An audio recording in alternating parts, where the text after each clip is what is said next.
പൂളിലേക്ക് ചാടി കുളിക്കാനായി പോകവേ ഇവൾ അപ്രതീക്ഷിതമായ ഒരു കാര്യം ശ്രദ്ധിച്ചു. പൂളിലെ വെള്ളം അതിവേഗം ഐസായിക്കൊണ്ടിരിക്കുന്നു.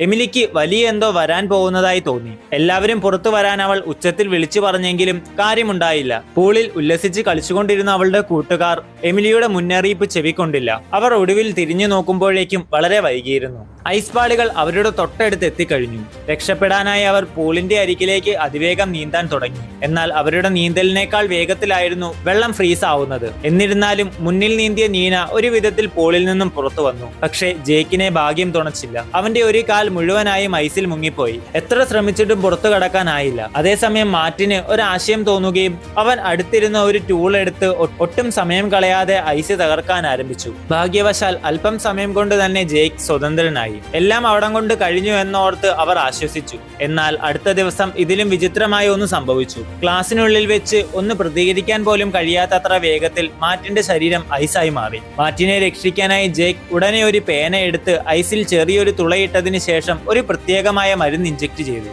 മരുന്ന് പ്രവർത്തിക്കാൻ തുടങ്ങിയ ഉടൻ ഐസ് ഉരുകി മാറ്റ് സാധാരണ നിലയിലേക്ക് എത്തി. ഇതുപോലുള്ള കൂടുതൽ വീഡിയോസിനായി സബ്സ്ക്രൈബ് ചെയ്യുക.